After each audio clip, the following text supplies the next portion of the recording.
Maayong adlaw! Nandito na naman po ako para magbahagi ng isa na namang kwentong kapupulutan ng aral at tiyak na magpapalabas ng inyong gigil. Pero bago po natin simulan, basahin po muna natin ang isang comment mula sa huling kwentong ating napagsaluhan. Ang comment ay galing kay Carl Loves Aloha Caleva Artega. Ang sabi niya, "When trust is broken, it's like crumpling up a perfect piece of paper. You can smooth it over, but it's never going to be the same again. And sometimes, it's difficult or even impossible to rebuild. So, be contented for what you have." Totoo nga naman, once na masira ang tiwala, pwede mo pa siyang ayusin, pero may bakas na talagang maiiwan. Sabi nga nila, ang tiwala ay parang salamin.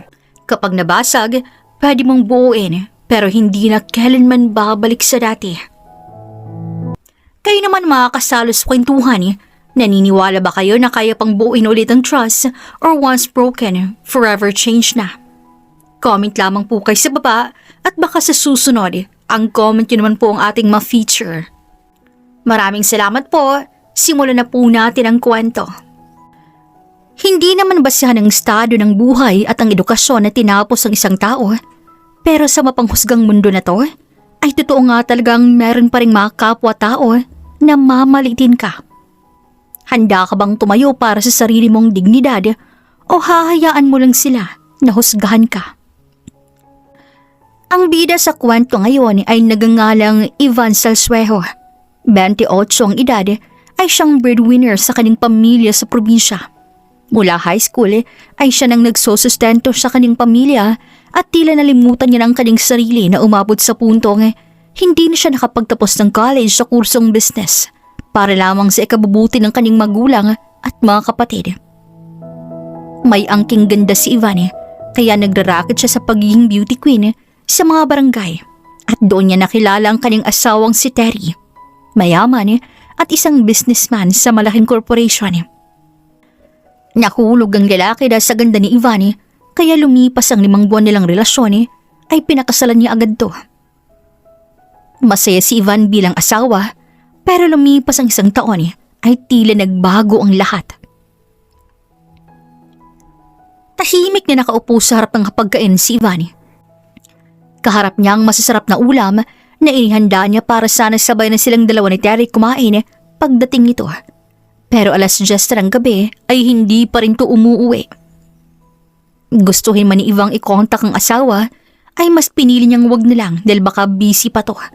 Nagugutom man si Ivan ay mas minabuti niyang wag na munang kumain dahil gusto niyang may kasamang kakain ng asawa. Pero ilang saglit pa ay dumating din to. "Mabuti nandito ka na, Terry. Kamastang trabaho? Okay lang ba? Halika, kain na tayo. Naghanda ako ng paboritong isda. Matagal-tagal na kasi nung nakapagluto ako nito eh." Habang nakangiting nagsasalita si Ivan, ay kabaliktaran naman ang pinapakita ni Terry. Walang emosyon, pagod ang mga mata at tila nagdadabog ito. "Terry, ayos ka lang ba?" I'm fine. Iligpit mo na lang mga pagkain. Wala akong gana. "Bakit? Ano bang gusto mong kainin? Gusto mong paglutuan kita? Ayoko kasing matulog ka na lang na hindi kumakain eh. At saka gusto ko rin sabay tayong kumain. Kaya halika na, Terry. Upo ka na rito." Sabing wala akong gana. Terry, may problema ba? Gusto mo bang pag-usapan natin yan?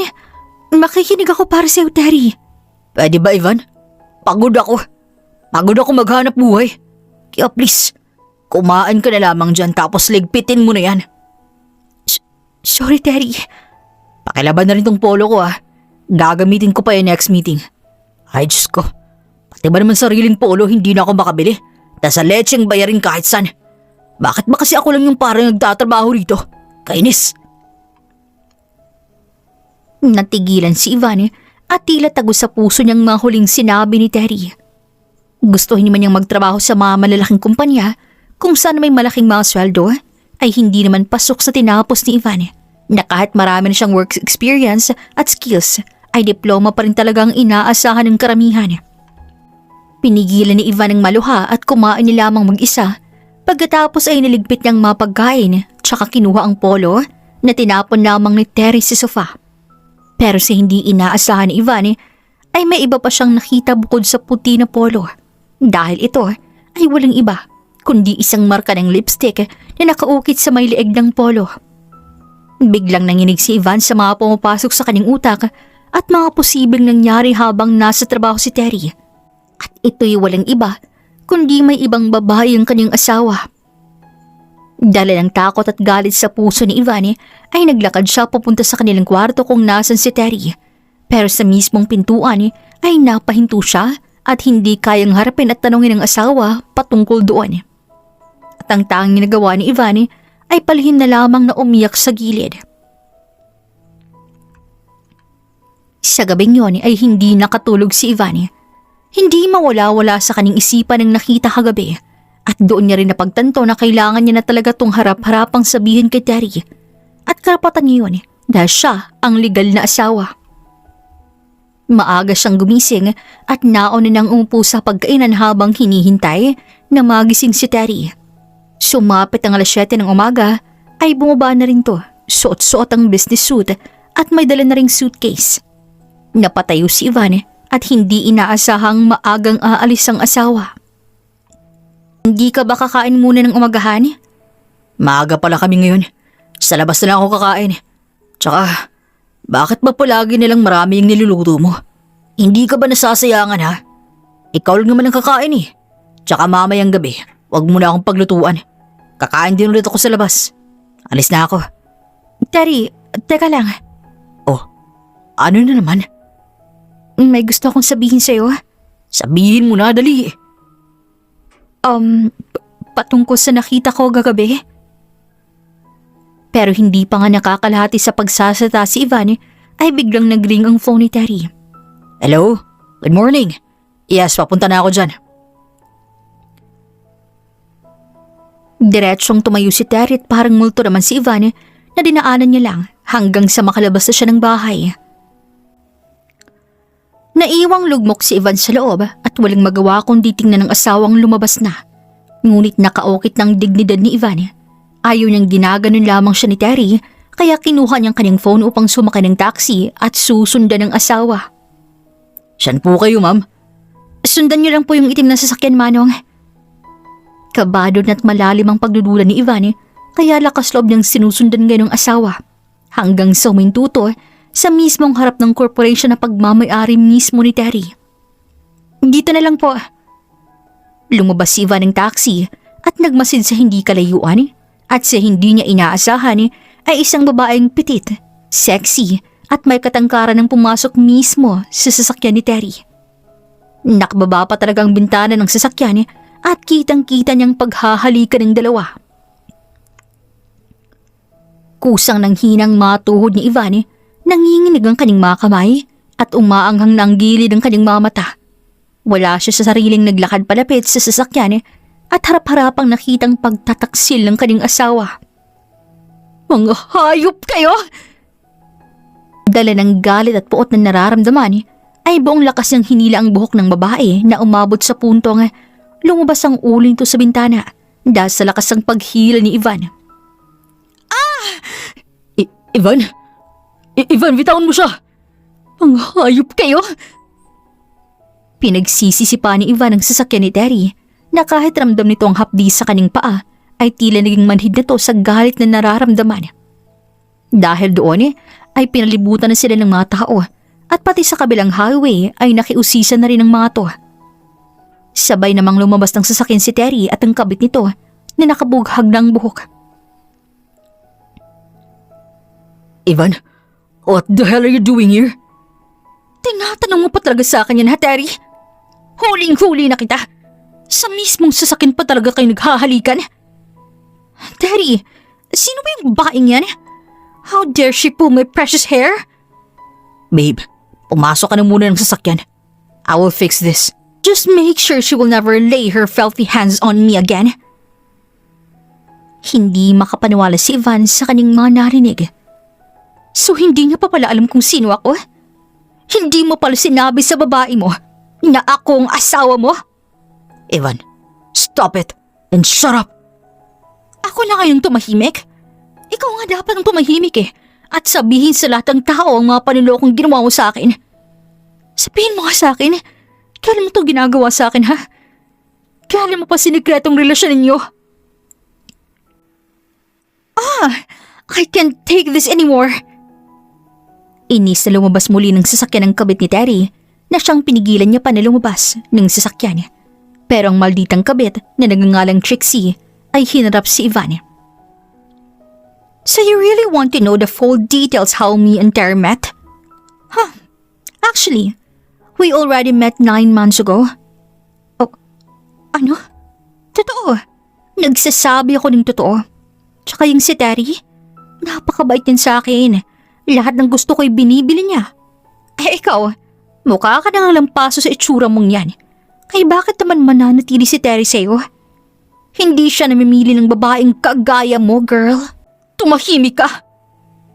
Muling sinabunutan ni Ivan si Trixie at pareho silang nagsabunutan sa gilid ng kalsada. Ivan, stop it! Malakas namang tinulak ni Terry si Ivan dahilan ng pagkakaupo nito sa lupa. Dahil doon ay tuluyan nang nawala ang pagmamahal ni Ivan para sa asawa dahil nagawa niya na nga itong lukohin itinulak pa talaga siya.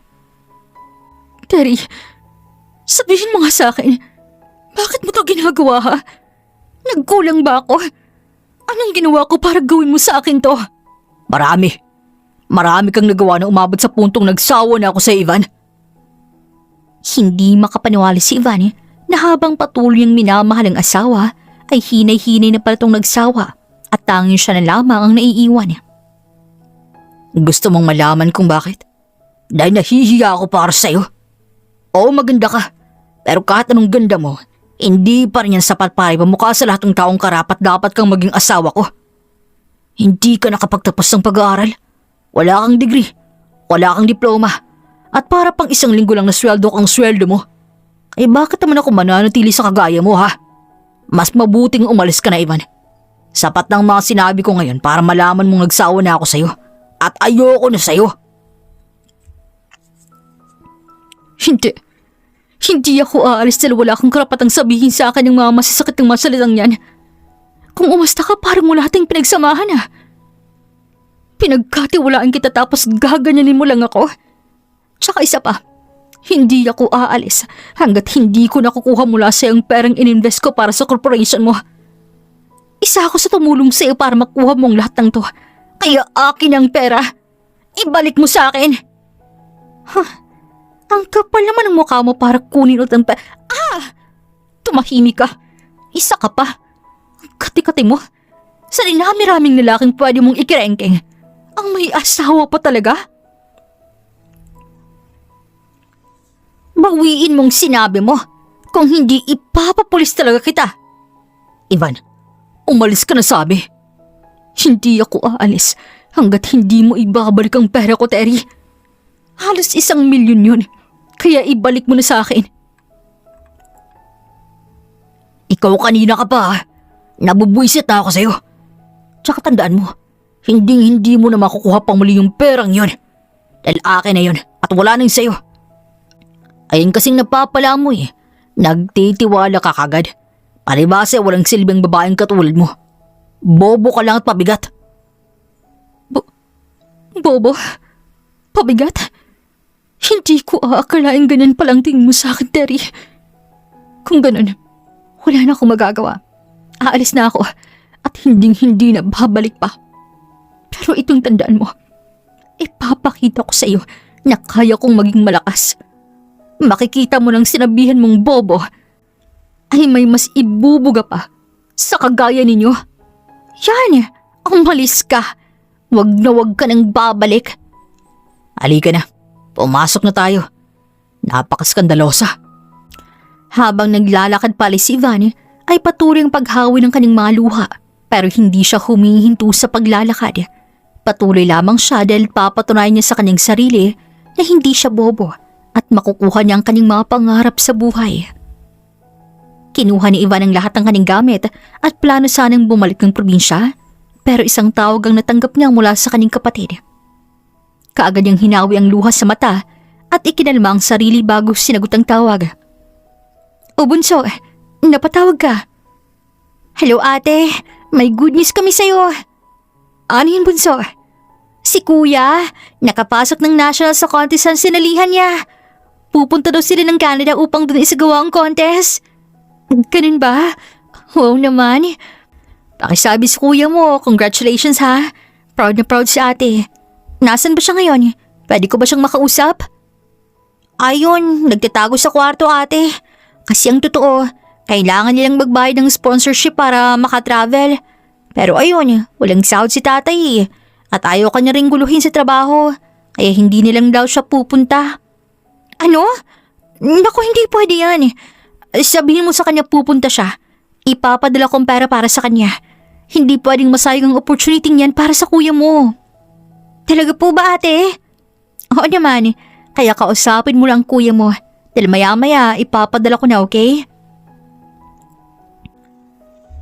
Ibinaba na ni Ivan ang tawag na para bang walang nangyari. Dahil ayaw niyang nasasali ang kanyang pamilya sa sarili niyang problema.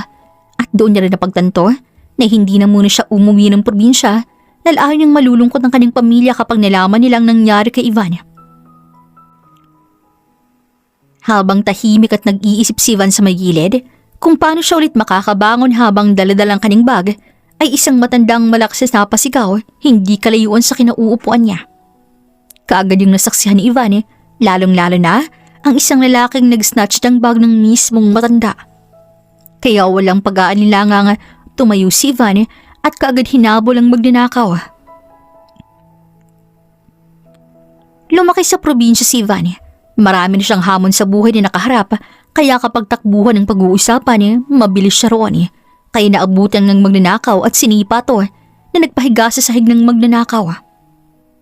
Hindi lang pabilisan ng takbo ang kaya ni Ivan dahil mismo ang kanyang ama ay tinuruan siyang magkarate noon kaya nagamit niya to upang iligtas ang matanda sa magnanakaw. Ilang minuto lang ay may mga pulis ding dumating at hinuli ang suspect. Diyos ko, maraming salamat iha. Hulog ka ng langit. Hindi ko alam ang gagawin ko kapag nawala ang bag na to dahil ito na lang na iwang regalo sa akin ng aking anak. Walang anuman po. Mas susunod po, mag-ingat na lang po kayo. Dahil kayo po ang target ng mga magnanakaw ngayon. Maraming salamat talaga iha. Ano bang gagawin ko para masuklian kong kabutihan mo? Naku, wag na po. Kahit sino naman pong nasa posisyon ko, tutulungan din po kayo eh. Kaya ang gusto ko lang po, mag-ingat po kayo sa susunod. Una na po ako. Nauna nang umalis si Ivan, may naisip siyang paraan kung ano ang gagawin niya. Dala-dala ang maleta ay nilibot niya ang bawat building at naghanap ng mapapasukang trabaho hanggang sa napahinto siya sa isang malaking building at nakapasit sa mismong pinto na hiring sila ng janitress. Kaya walang pag-aalinlangang pumasok si Ivan upang mag-apply doon. Mataas ang pila ng hiring. Maraming gusto ring mag-apply kaya kahit imposible ay susubukan pa rin to ni Ivan. Kahit sumasakit ang kanyang mapa sa kakatayo ay nanatili siyang nakapila para sa trabaho. Pero sa hindi inaasahan ni Ivan, Iha? napalingon siya sa kanang bahagi nang may isang matandaang tumawag sa kanya. At nang makita kung sino yun ay napangiti siya. Ito yung matandang tinulungan niya mula sa magnanakaw. Ikaw pala yan, Lola. Bakit po kayo nandito? Ikaw ang dapat kong tanungin yan. Bakit ka nandito? Mag-a-apply ka ba ng trabaho? Opo, sana. Mahaba po ang pila kaya maghihintay na lang po ako. Huwag kang mag-alala, Ivan. Makatadhana nga talaga na muli tayo nagkita. Kaya buo ng desisyon ko. Po? Pangiting sumenyas ang matanda mula sa kanyang likuran at isang babaeng nakapormal na damit na may nakasulat na sekretarya sa kanyang polo ang lumapit sa matanda. Yes, madam? Dalhin mo ang babaeng to sa opisina. Ngayon na. Okay po, madam. Excuse me, miss. Please come with me.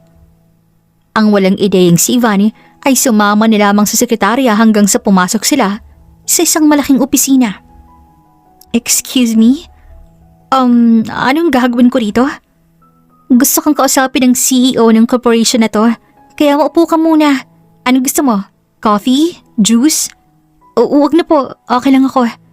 Kung ganun dito ka na muna, parating ng CEO. Sige. Wala talagang ideya si Ivan, pero nang pumasok sa loob ng opisina ang matandang babae at nakasuot ito ng formal na damit at tila yayamanin ang itsura nito, ay doon niya napagtantong ang mismong matandang tinulungan niya ay isa palang CEO sa korporasyong pag-a-apply niya ng Johnny Trust. Siya ay tinatawag ng Madam Grace ang nakakarami at kahit sa katandaan niyang edad ay maayos pa rin ang kanyang pagpapalago ng business. Oh, parang gulat na gulat ka yata. Hindi mo ba to inaasahan, Iha? Ibig sabihin, kayo po ang CEO ng korporasyong to? Ganun na nga. A nice meeting you, Iha. Simula ngayon, magtatrabaho ka na para sa akin. Po? Kukunin kita bilang office clerk sa opisina ko. Gusto mo ba yon? Abot tengang ngiti ni Ivan nang kusang ang biyaya na ang lumapit sa kanya. Gusto ko po. Gusto ko po. Kung ganun, bukas na bukas magsisimula ka na sa trabaho at ako na rin ang bahala sa lahat. Dahil sa pinakita mong kabutihan kanina, hindi ako magsasawang tulungan ka, Iha. Kaya sana'y maging masaya ka sa trabaho mo. Salamat. Maraming salamat po. At doon na magsisimula ang bagong buhay ni Ivan.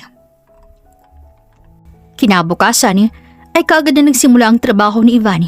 Dala ng kagalingan niyang maging flexible sa kanilang trabaho, ay madali niya lamang nakuha ang kanyang mga gagawin. Hindi lang yon. Habang ginagalingan ni Ivan ang trabaho, ay nagmamasi din siya sa kanyang paligid. At isa sa kumuha sa kanyang atensyon ay ang mga proposal na ginagawa ng mga office worker. Naengganyo si Ivan doon dahil ang pangarap niya sa buhay ay makapagtapos ng kolehiyo sa kursong business administration. Kaya kapag usaping business, ay galak na galak si Ivan makinig. At sa araw ng kanyang unang sweldo, may napagtanto siya.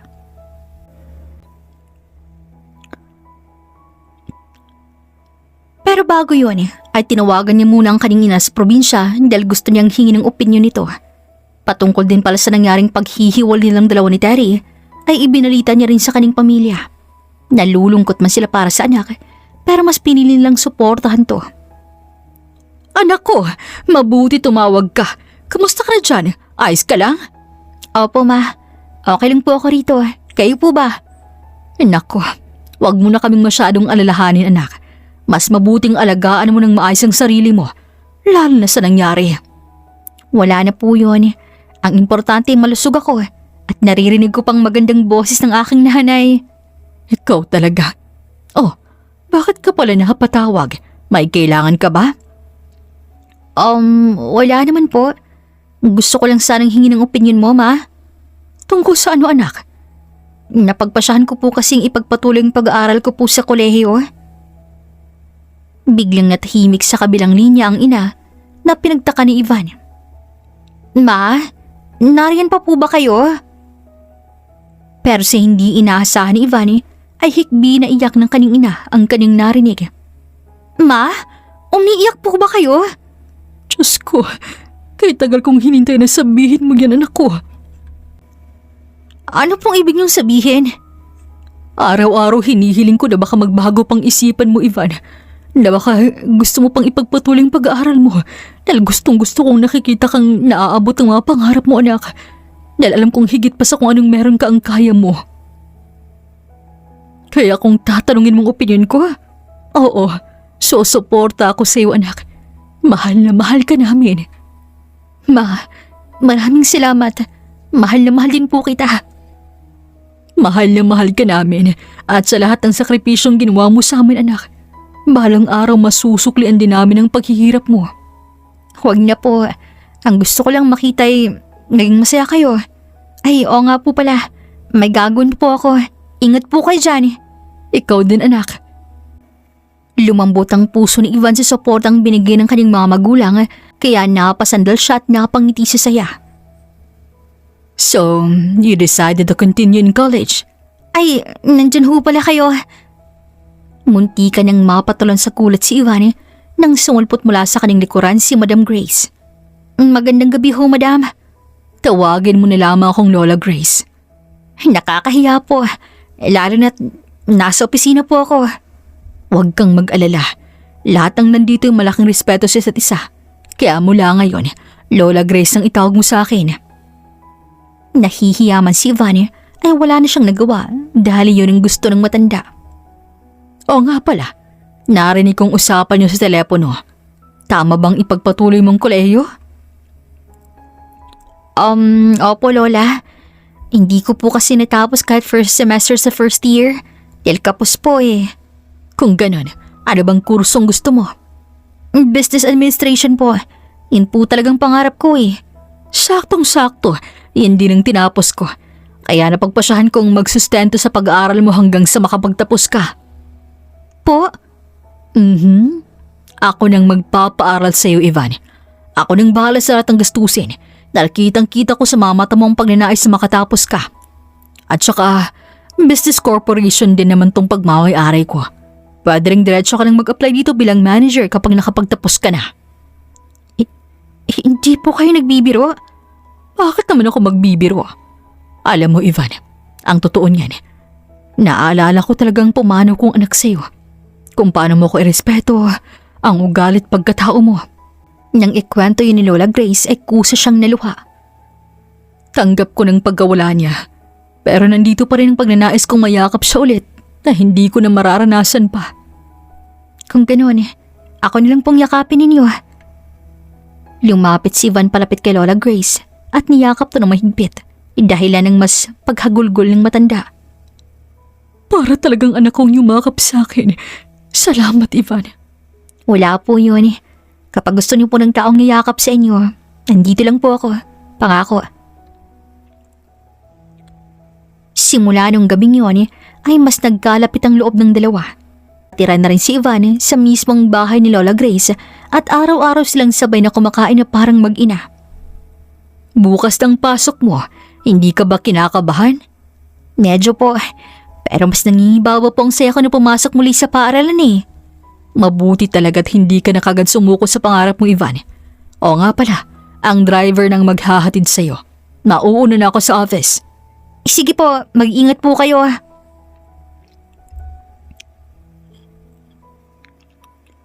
Matapos makapagligpit ng makakain at makapaghanda sa mga gamit si Ivan, ay umalis na rin siya at ngayon ang simula ng kanyang araw sa kolehiyo.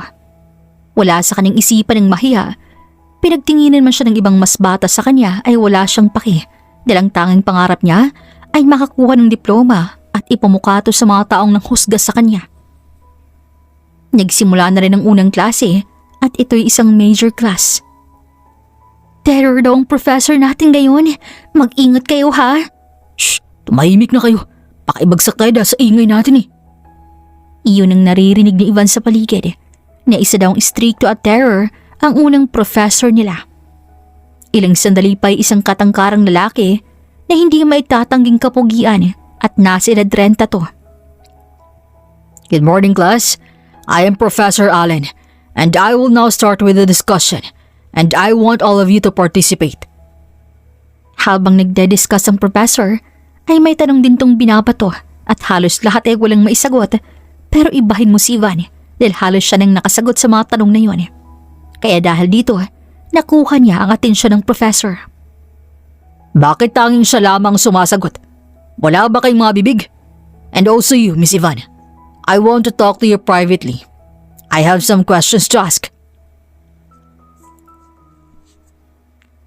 Hindi makapaniwala si Ivan dahil magpapaiwan daw siya matapos ang klase.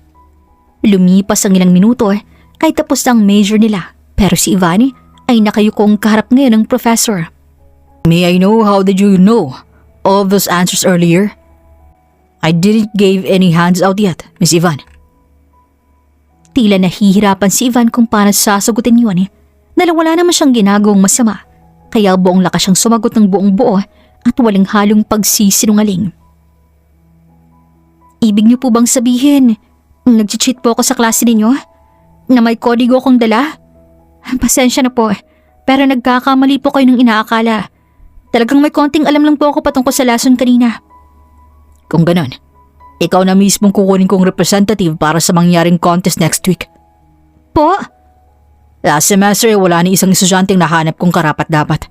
Pero ngayong semester, nakita ko sa iyong galing at alam kong makakaya mo ang contest na yon.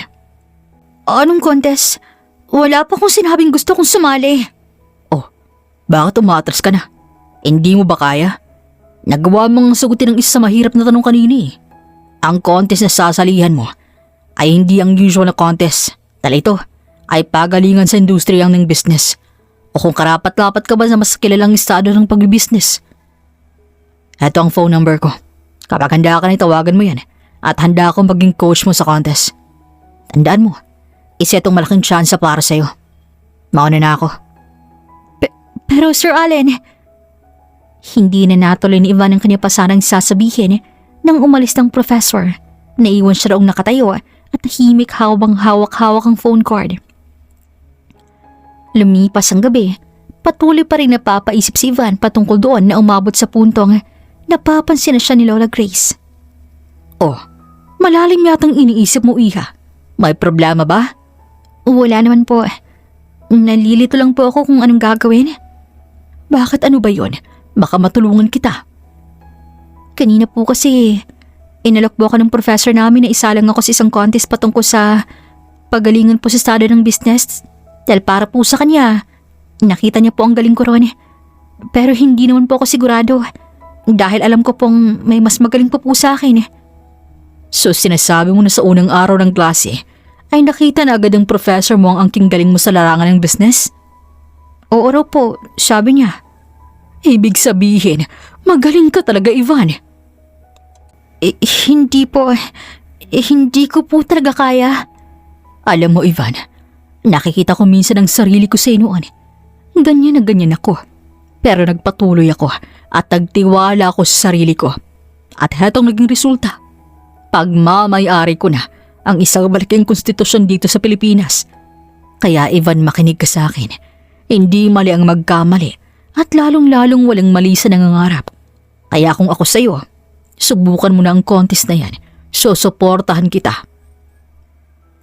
Dahil sa mga salita ng matanda, ay mas lumago ang tiwala ni Ivan sa kanyang sarili. Kaya sa mismong gabing yon, tinawagan niyang numero ng professor at ilang saglit pa'y sumagot na to. Hello? Ako po to, sir. Si Ivan. Miss Ivan, ibig sabihin pa ng tawag na to, sasali ka na? Opo. That's a very good idea, Miss Ivan. Dahil may good news din ako sa'yo. Hindi lang pala basta contest ang sasalihan mo. Dahil aabot ka ng international at magkakaroon ka ng maraming sponsors kapag nanalo ka. Kaya bukas na bukas, sisimulan agad natin ang pag-ensayo. Maganda ka na. And thank you so much for accepting my invitation, Miss Ivan. At doon na magsisimula ang mas malawak na kaalaman ni Ivan sa mundo ng business sa tulong ng kanyang professor. Now that you have successfully finished our first session, congratulations, Miss Ivan. Inabot ng kanyang professor ang kamay nito at nakipag-shake hands din si Ivan. Salamat po. Pasensya ka na at medyo hapon na tayo natapos. Nagugutom ka ba? Ililibre kita sa labas dahil lumagpas na ako sa oras ng session natin. Para na rin hindi ka magtanim ng galit sa akin. Natawa si Ivan sa biro ng professor at sumang-ayon na sa panlibre nito. Hindi ko akalaing may maliit na kainan pala rito sa tabi ng campus, sir.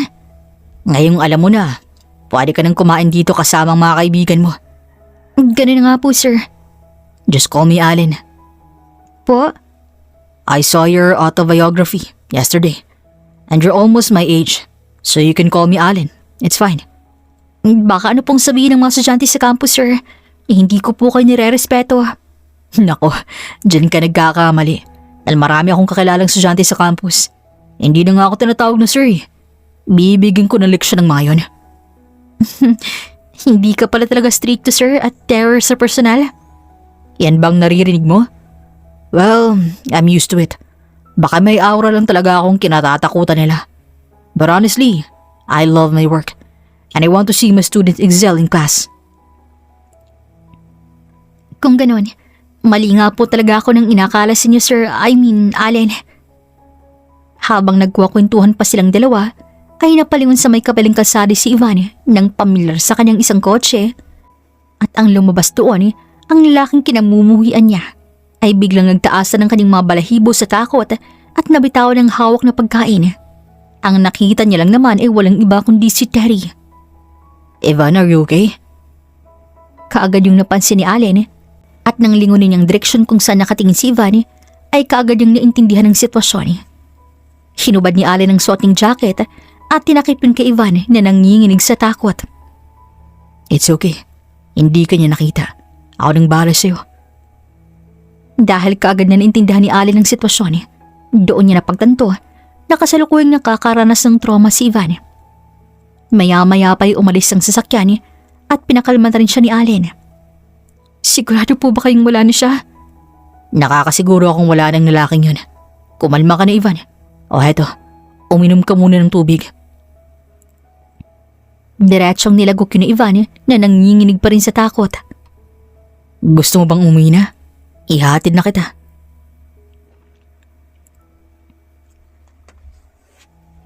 Inilalay ni Allen ang dalaga papasok sa kanyang sasakyan upang iuwi na si Ivan.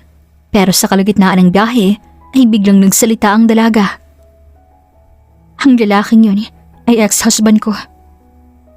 Ang akala ni Ivan ay magugulat si Allen, ngunit patuloy lamang to sa pagmamaneho. Alam kong nagulat ka, pero okay lang. Kung akala mo'y huhusgahan ko ang nakaraan mo, mali ka, Ivan. Hindi ako ganung klaseng tao. Kaya kung gusto mong ilabas ang nararamdaman mo, sabihin mo lang. Makikinig ako. Doon nakaramdam ng kaginhawaan si Ivan na tila may taong handang makinig sa kanya nang walang paghuhusga. Ako ang breadwinner ng pamilya ko sa probinsya. Itinigil kong kolehiyo para sa kanila at doon ko nakilala si Terry, ang ex-husband ko. Maayos naman ang unang taon namin pero nang tumagal ay nagbago siya. At isang araw, nakita ko siyang may kabit. At hindi lang yun. Ninakaw niya rin ang kalahating 1,000,000 na ininvest ko sa mismong business niya. Hindi niya na yun binalik sa akin. Munti ka na akong sumuko.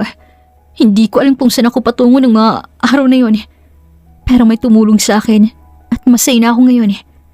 Pero may mga araw na binabangungot ako dahil sa kanya. At nang makita ko siya kanina, hindi ko napigilang matakot.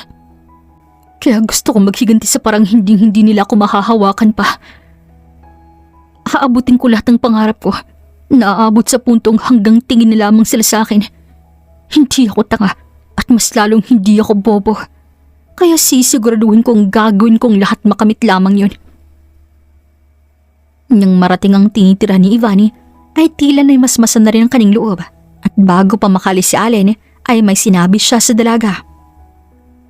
Well, listening to everything you said earlier, I realize you're a strong woman, Ivan. So I want you to prove those people that you can make your dreams come true. And I want you to promise that you will never give up chasing your dreams. Good night, Ivan.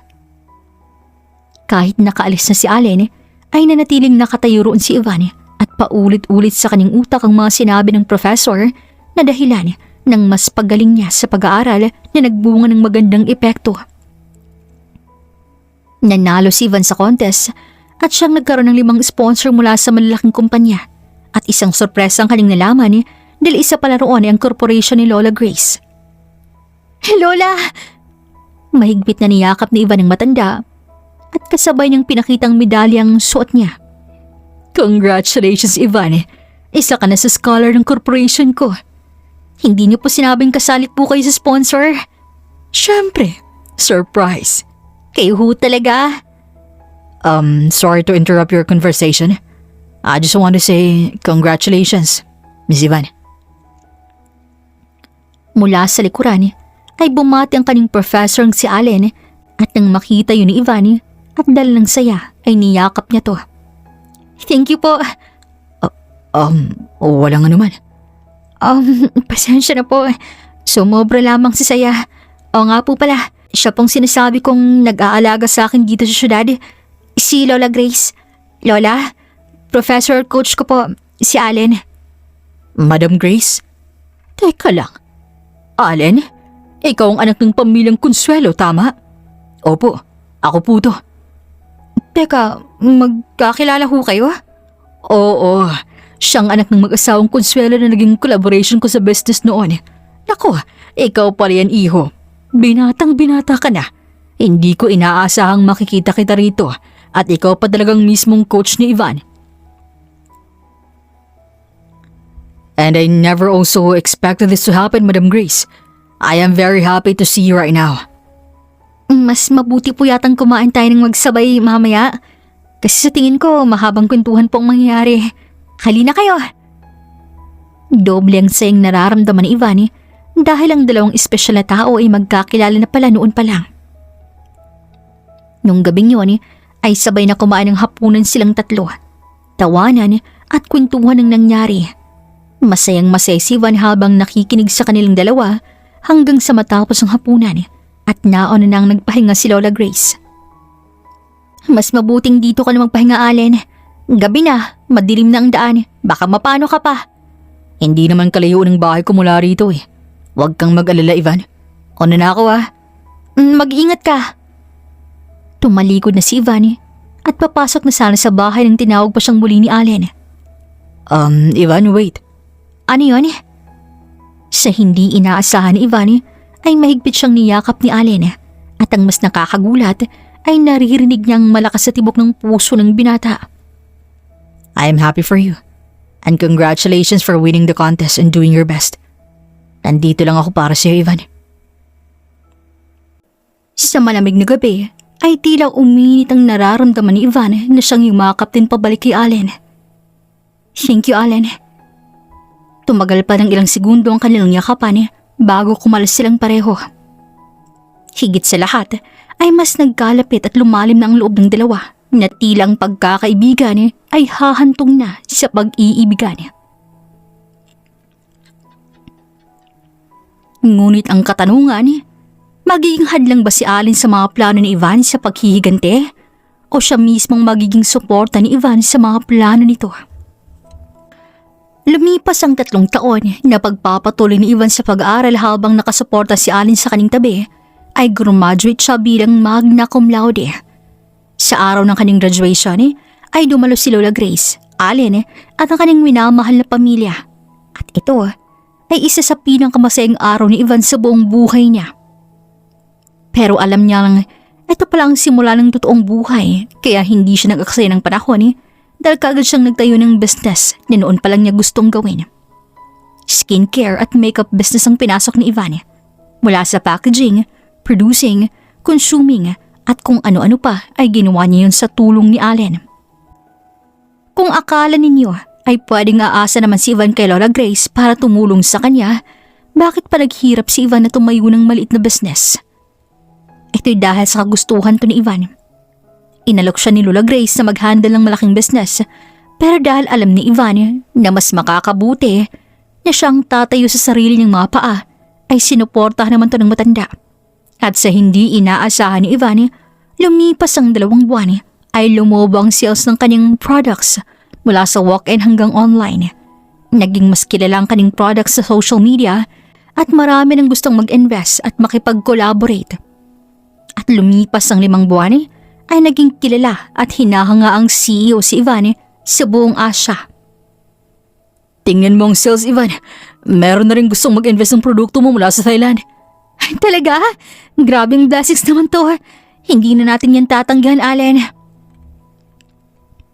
Hindi lang sa business hinay-hinay sumasakses si Ivan dahil hinay-hinay ring lumalakas at tumitibay ang relasyon ni Ivan at Allen.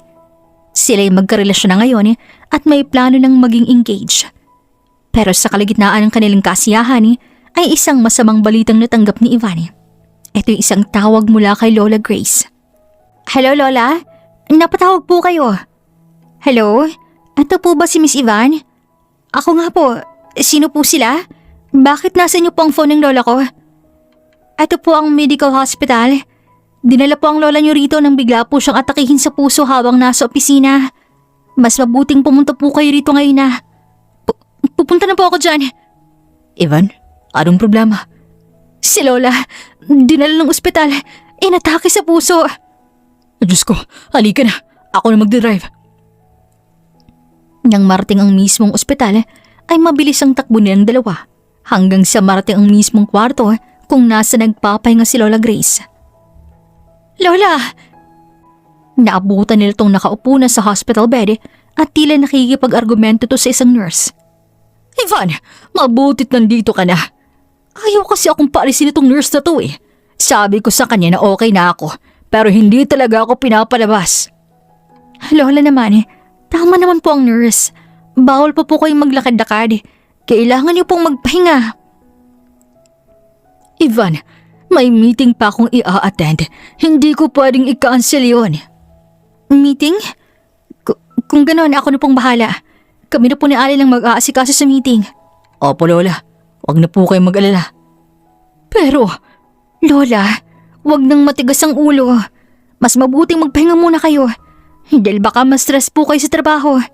Kailangan po ng katawan natin ng pahinga. Oo na. Magpapahinga na ako. Ilang saglit pa ay pumasok sa loob ang doktor, daldalang resulta ng test. Kayo po ba ang guardian ng pasyente? Kami nga po. Kumusta po ang result ng test?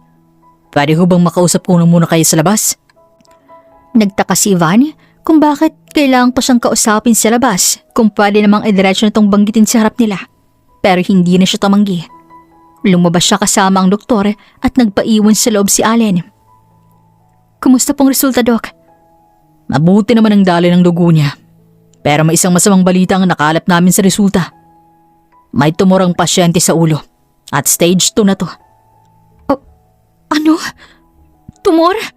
Paano? Nagkakamali po yata kay Doc. Malakas at matibay pa po si Lola. Wala po siyang tumor. Iyon din ang naman nangyari sa mariging pasyente ng tumor. Mukha silang walang sakit. Pero alam kong nakakaramdam ng pagkahilo ang pasyente.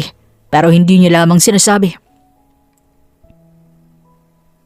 Ibig niyo sabihin, matagal niya na po itong iniinda. Parang gano'n na nga. Dahil lumaki na ang bukol sa ulo niya. Naging stage 2 na to. Diyos ko. Tila nawala ang buong lakas ng katawan ni Ivan. Napaluhod siya sa sahig at walang tigil ang pagtulo ng kaning mga luha. Napansin naman ni Allen na hindi pa bumabalik si Ivan kaya lumabas siya at nasaksihan tong nakaupo sa sahig at humihikbi. Ivan, anong problema? Allen, si Lola. Anong meron kay Lola? May tumor siya at matagal niya na tong iniinda kaya umabot na sa stage 2. Ano? Allen, anong gagawin natin? Hindi ko kayang mawala si Lola. Gagawin natin lahat, Ivan. Tutulungan kita. Huwag kang mag-alala. Nang mahimasmasan si Ivan, ay muli silang pumasok at handa nang sabihin kay Lola Grace ang lahat. Oh, natagalan yata kayong makabalik. Mahaba-haba yata ang pag-uusap yun ng doktor. Bakit ano bang sinabi niya? Hinawakan ni Ivan ang kamay ng matanda. Ang sabi po ng doktor, Hindi na nasundan ng mga sasabihin ni Ivan dahil umiiyak na siya. Sabi ng doktor na may tumor ako?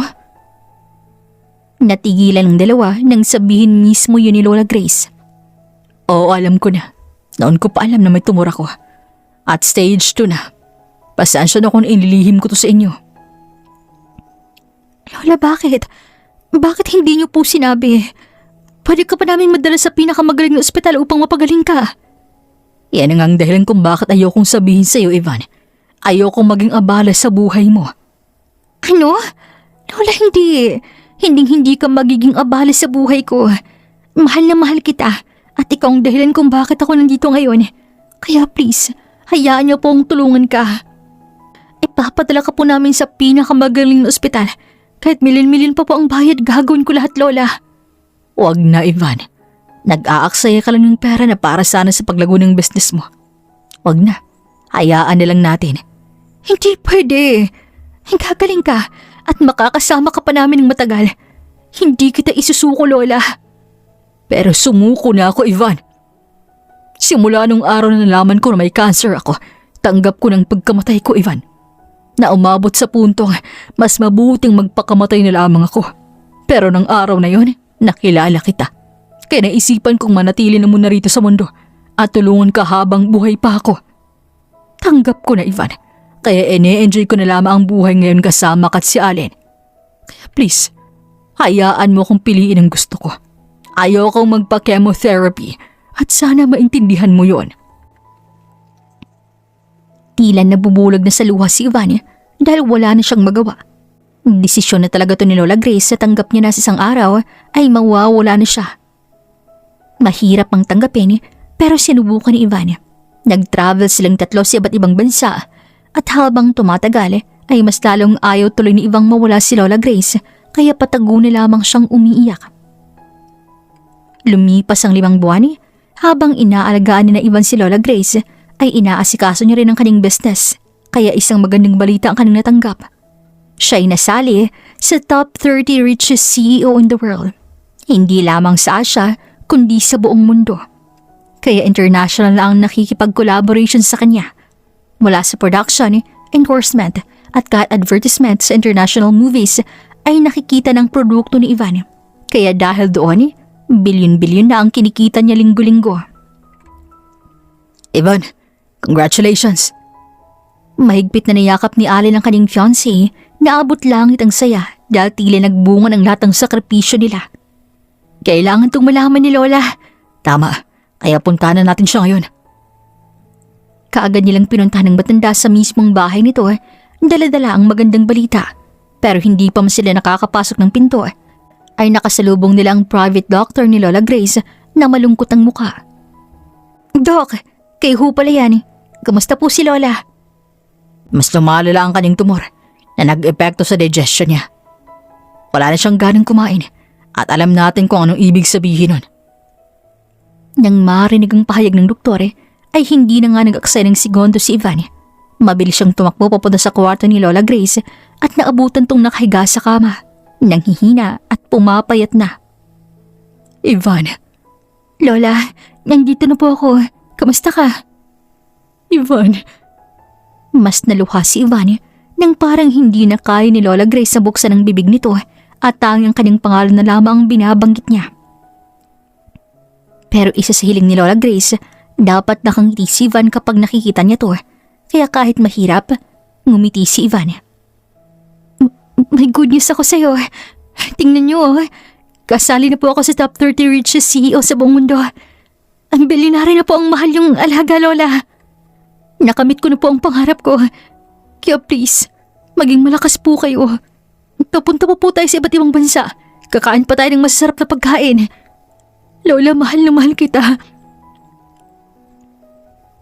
Maraming salamat sa lahat ng ginawa mo sa akin, Lola.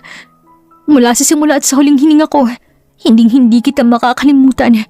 Pangako, hindi ko sasayangin ang tulong na binigay niyo po sa akin. Mahal na mahal kita, Lola. Mahirap pang tanggapin pero kakayanin ko. Pwede na po kayong magpahinga kung pagod na po kayo. Andito lang po ako sa tabi ninyo. Lumipas ang 3 araw ay sumuko na nga si Lola Grace. Pumanaw na siya. Masakit na ang pagkawala ng mahal niya sa buhay. Nangako naman siya na hindi siya susuko sa hamon ng mundo. Kaya nagpatuloy si Ivan. Dahil alam niyang nanunood lamang sa malayo si Lola Grace sa kanya. Mas tumago ang kanyang negosyo at doon niya na isinagawa ang noon pa niyang gustong gawin. Kung ang ex-husband at ang kabit naman ng pag-uusapan sa hindi kalakihang korporasyon ni Terry ay nagkakagulo ng opisina. Dahil isang malaking problema ang kanyang kinakaharap. Bakit sila umaalis? Hindi po namin alam, sir. Di gawin niyo ng paraan, mga hayop. Nagkakagulo ang buong opisina nang isa-isang nagka-cancel ang mga collaborations. Kasabay din doon ang pagdating ni Trixie na asawa niya na ngayon. Oh, anong problema? Ang 5 investors natin ay kinansel ang investment. 3 din sa collaboration group ay nag-cancel din. Ano? Bakit naman yun nangyari? Ewan ko. Pero may nakita kong article. Ang sabi rito, isang CEO ang may napakaraming investors. At base rito, nandito ang mga investment parties na sana'y sa atin mapupunta. Ibig mong sabihin, kinuha ng corporation niya ng investors na dapat sa atin? Ganun na nga. Kung ganon, you need to talk to that CEO. Wala siyang karapatang kunin ng investors natin. Tama. Kailangan ko siyang puntahan. Bukas na bukas pupuntahan ko siya. Hindi mo ba ako sasamahan? Ha? Ikaw na lang. Kaya mo na yan. May appointment kasi ako sa salon bukas eh. Trixie, hinay-hinay lamang sa panggastos. Alam mo namang gipit ako ngayon. Ito naman, Ayaw mo bang makitang magandang asawa mo? Gusto mo pang magaya ko kay Ivan? Maintenance ko to araw-araw. Tsaka nangako ka na ibibigay mo sa akin lahat. Kaya I know you can do it. Oh, una na ako. Tanging pagbuntong hininga na lamang nagawa ni Terry. Dahil sa totoo, ay naghihirap na siya ngayon. Kumusta na kaya si Ivan ngayon? 5 taon ang lumipas pero hindi pa rin malimutan ni Terry si Ivan. Dahil ang totoo, may pagsisisi pa siyang nararamdaman. Pero ang hindi niya alam ay gumagawa na pala ng paraan si Ivan sa loob ng 5 taon kung paano siya muling harapin na may dangal at ibubuga. Narating na rin ni Terry ang opisina. Mahigpit ang security kaya bago siya tuluyang makapasok rito ay dumaan siya ng inspection at ang mga katanungan hanggang sa pwede siyang makapasok. Grabe namang security yan. Kakusapin ko lang naman ng CEO Reklamo ni Terry sa kaning sarili bago binuksan ang pinto ng opisina. Malaki, malapad at malinis ang buong opisina. Sa harap ay nakatalikod ang isang babae habang tanaw-tanaw sa sliding window ang mga building sa baba. Magandang umaga, miss. Kayo po ba ang CEO? By the way, I am Terry. I also own a corporation not far from here. Nice meeting you. Nakangiting inabot ni Terry ang kanyang kamay kahit nakatalikod pa ang CEO. Pero nang lumingon to, ay gano'n na lamang pagkawala ng kanyang ngiti. Ivan? Ivan, bakit ka nandito? Anong ginagawa mo sa opisina ng CEO? Nananaginip ba ako? Parang nakakita ka yata ng multo, Terry. Hindi ka ba makapaniwalang ako ang CEO? CEO? Gulat na gulat ka yata. Well, hindi naman kita masisisi. Sino ba namang mag-aakala na ang sinabihan mo lang naman na bobo at tanga ay pagmamayari ng isang corporasyong mas malaki pa sa'yo?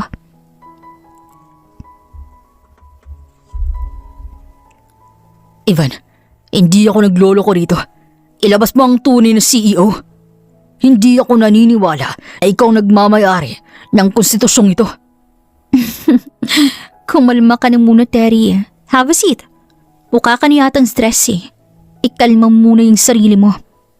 Hindi ako kakalma hanggat hindi mo sinasabi sa akin kung sino ang CEO. How dare you shout inside my office and in front of my face? Kinuha ni Ivan ang telepono habang hindi kinakalas ang tingin kay Terry.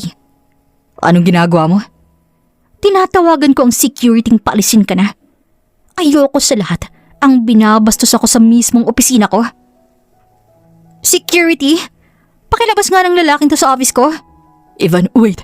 Oo na, kakalma na ako. Nagmamakaawa ako. Huwag mo muna akong paalisin. Madali ka palang kausap Now sit down and tell me why you're here. Oh, bakit hindi ka makasagot? I am asking you, why are you here? Plano mo bang lahat ng to, Ivan? Nawala ang lahat ng investors ko at lahat sila napunta sa'yo. Isa pa ang mga collaboration groups na isa-isang ikinansalang meeting. Anong kabaliwan to? So you are accusing me of stealing all your investors and collaboration groups? Actually, I am not stealing them from you, Terry. Baka ang problema ay ikaw lang talaga. Dahil ang totoo, wala kang alam sa mundo ng business. Tumahimik ka, Ivan. Akala mo yata kung sinong mayaman ka na kung makaasta. Isa ka pa ring hamak na walang pinag-aralan. Hamak na walang pinag-aralan? Hindi mo ba'y nakikita ha? Tinuro ni Ivan ang napakaraming certificates na naka-frame sa pader. Napangangasagulat si Terry nang makita ang lahat ng yon. Sa loob ng 5 taon, wala akong tigil sa pagkayod makuha ng lahat ng to. Ako tanga? Bobo? Inutil? Pes, ito ang napapala sa mga sinabi mo. I can earn billions of money now, Terry. Habang ikaw, hinay-hinay ng malulubog sa utang. Anong ibig mong sabihin? Nag-file lang naman ako ng kaso sa mga kasalanang ginawa mo sa akin 5 years ago. Sa lahat ng ininvest kong pera sa'yo, ay kailangan mo ng bayaran. Ano? Pero pinagsabihan ko ang attorney ko na ayoko ng down payment. Gusto ko ng full cash ngayon na. Kaya akin ang pera ko. Nasisiraan ka na ng ulo, Ivan. At bakit ko naman ibabalik ang perang yun, ha? Patigasan pala ng ulong gusto mo? Pwes, hindi mo rin ako mapipigilan. Kinuha ni Ivan ang kanyang phone at may tinawagan niya. Maya-maya pa'y may sumagot din doon. Attorney, this is Ivan speaking. Good day, Miss Ivan. So, what will be your decision about the case? Napagpasyahan ko ng bilhin ng buong corporation in order for him to fully pay his debt. Masusunod, Miss Ivan. Oh, anong ibig sabihin nun? Malalaman mo rin maya-maya. Oh, ang bilis lang pala. Pwede bang sagutin mo ng tawag? Walang ideyang sinagot ni Terry ang tawag sa kanyang telepono mula sa isang unknown number. Hello? Good day. Ito po ba si Sir Terry, the owner of Ben Corporation? Ako nga ho, bakit? The transmission of all the ownership has been successfully transferred to Miss Ivan, the owner of Skinfic Corporation. Ano? Ito po'y dahil sa milyon-milyong utang ninyo sa kanyang investment 5 taon nang nakakalipas. Kaya diretsong mapuputang ari-arian nyo sa kanya. Kung may katanungan po kayo, diretso na lamang po kayo magreklamo sa real estate para sa karagdagang kaalaman po ninyo. Teka lang, hindi pa ako tapos magsalita. Pero pinutol lang tawag at nakatulala na ngayon si Tering sa mga narinig. Dahil hindi niya na ngayon pagmamayari ang kanyang konstitusyon dahil ito'y hawak na nga ni Ivan.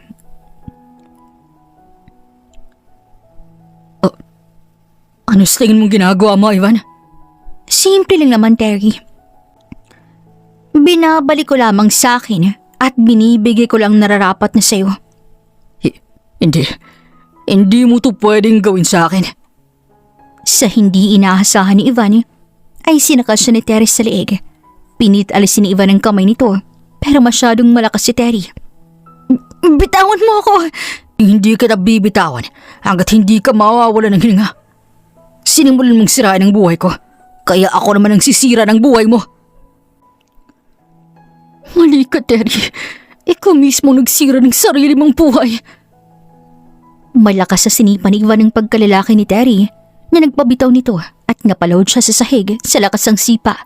Kaya dali-daling tumawag ng security si Ivan na kaagad namang dumating upang hulihin si Terry. Ang akala nito ay nanalo na siya ng sakali niya si Ivan, pero ang hindi niya alam ay magagamit pala ito laban sa kanya dahil hinuli siya ng mga pulis sa salang pananakit sa isang CEO sa mismong opisina nito. At isa ring malaking kaso ng staff ang kahaharapin ni Terry dahil hindi lamang pala si Ivan ang inutangan niya. Marami pang maliliit na businesses ang niloko ng kanyang ex-husband kaya guilty ito sa korte at siya'y makukulong sa loob ng 20 taon. Depende kung mababayaran niya ang milyon-milyon utang. Ngayong nakakulong na siya ay binisita rin ni Ivan. Bakit ka nandito? Kung nandito ka lang upang kawaan ako, umalis ka na, Ivan. Kaawaan? Sino namang nagsabi sa iyong kaaawaan kita? Masaya nga ako na makita kang nasa presinto. Dahil dyan ka nararapat. Ayop ka. Sinira mo ang buhay ko. Magbabayad ka sa akin, Ivan. Hindi ako natatakot sa iyo, Terry. Dahil hindi mo na ako makahawakan at maaabot. Dahil isa kang hamak na lumabag sa batas. At isa ka na rin pulubi. Wala nang lahat ng ari-arian mo. Kaya paano ka ulit mabubuhay pa? Kung ako sa'yo, dito ka na lamang sa presinto. Ayop ka. Umalis ka rito. Talagang aalis naman talaga ako. Gusto ko lang sabihin at pamukha sa'yo na ang babaeng minamalit mo lang noon, pinagsabihan mong tangat bobo, ay isa ng bilyonarya ngayon. Sana gabi-gabi kang pangunguti ng presensya ko hanggang sa makonsensya ka sa lahat ng panilokong ginawa mo sa akin noon. Ito ng huling pagkikita natin. At kung magkita man tayo ulit, baka sa panaginip mo na yun.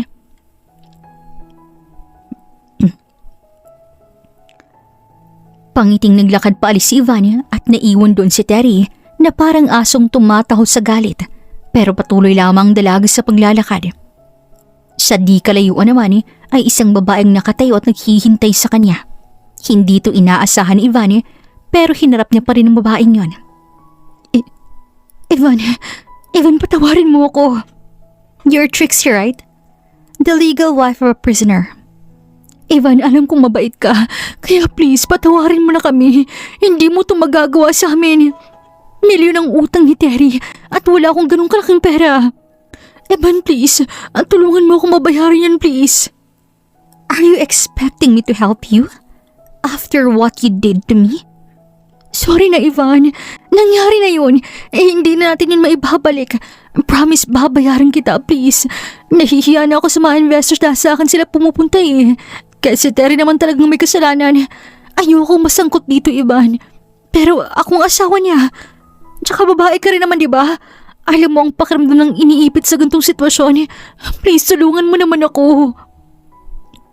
Kung ganun, lumuhod ka sa harap ko at halikan mo ang lupa. Ano? Gawin mo ang sinabi ko. Labag man sa loob ni Trixie ay lumuhod at nandidiri man ay hinalikan niya pa rin ang lupa. Tapos na. Anong gagawin ko? Bakit ka tumatawa? Sinong hindi matatawa? Wala naman akong sinabing tutulungan kita, di ba? Utu-utu ka pala. Anong? Nagsasayang na ako ng oras ko dito. Mauna na ako. At saka magkayod kalabaw ka nilang para babayaran mo ang utang ng asawa mo. Hayop ka, Ivan. Bumalik ka rito! Pero diretso lamang ang lakad ni Ivan patungo sa kaning sasakyan at mabilis na pinaharurot to palayo sa presinto. Dumiretso si Ivan sa sementeryo kung nasa naghihintay na sa kanya si Allen doon. Bibisitahin nila si Lola Grace dahil aalis sila ng Pilipinas para sa field trip na magaganap dahil sa success ng kanilang business at ikakasal na rin sila sa Washington next month. Kamusta ka rin, Lola? Okay ka lang ba? Sana masaya ka na dyan. Nakakasama mo na ang totoo mong anak. Masaya't mabuti lang po kami ngayon ni Allen. Mabuti naman ang business at maayos ang pag-aasikasa namin. Aalis po bala kami para sa field trip at ikakasal na kami ni Allen next month, Lola. Sayang lang po't wala kayo rito. Pero di bali na. Alam naman naming binabantay niyo lang kami araw-araw. Kahit wala na po kayo, nararamdaman pa rin po namin ang presensya ninyo, la. Hindi ko sasaktan si Grace at mas lalong hindi ko siya iiwang mag-isa. Pangako ko po yun sa inyo. Malumanay na hinaplos ni Ivan ang punti ni Lola Grace at naluha sa mga alaan nilang dalawa. Maraming salamat po. Itinuring niyo po akong anak. Hindi ako nagkulang sa pagmamahal sa lahat ng binigay niyo sa akin. Salamat, Lola Grace. Mahal na mahal kita at hindi kita makakalimutan. Mauna na po kami. Ilang minuto ang lumipas ay umalis na rin sila. Dumiretso sila ng airport upang lumipad na pumuntang Japan upang doon gagawin ang field trip.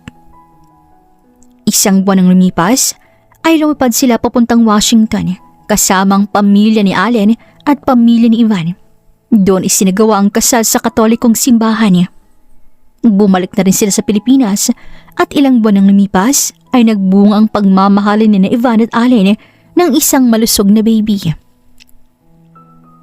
Ika nga nila, kapag binato ka ng bato, batuhin mo ng tinapay.